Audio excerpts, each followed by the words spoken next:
Sulawesi Selatan kembali memperoleh tambahan 1.000 relawan COVID-19. 1.000 relawan COVID-19 tersebut merupakan perwakilan dari 47 kecamatan dan 16 organisasi masyarakat peduli bencana yang berasal dari 4 daerah berbeda, yakni Kota Makassar, Kabupaten Maros, Kabupaten Goa, serta Kabupaten Sinjai.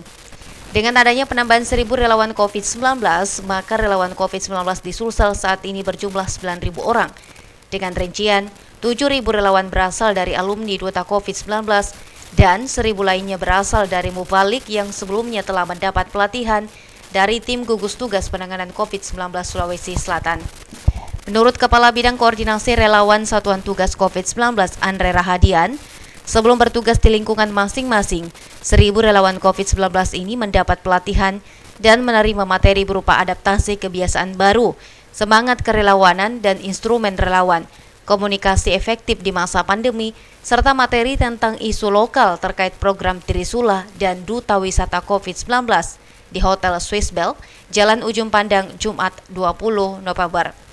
Ini relawan dari 3 kabupaten kota di sekitar Makassar, Kota Makassar, Maros, Goa, Sinjai. Jadi memang jadi ada 47 kecamatan, dan kalau pertanyaannya tadi ditugaskan berapa lama, karena ini perubahan perilaku, ditugaskan sampai COVID ini selesai.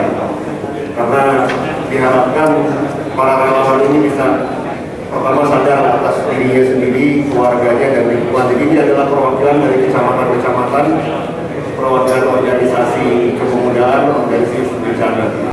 Gubernur Sulawesi Selatan Nurdin Abdullah yang membuka pelatihan ini berharap dengan adanya program 1.000 relawan COVID-19 yang diinisiasi oleh BNPB, hal tersebut akan menambah kekuatan tim gugus tugas dalam proses pengendalian COVID-19 di Sulsel.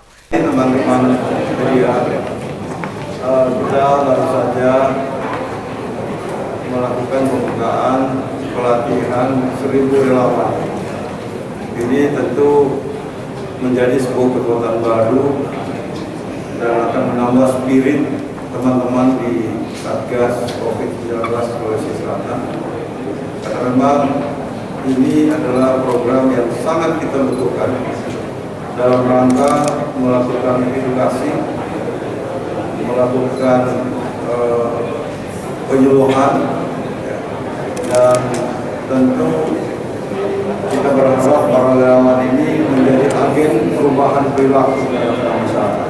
Tridewanti, Fajar TV dan Fajar Radio melaporkan.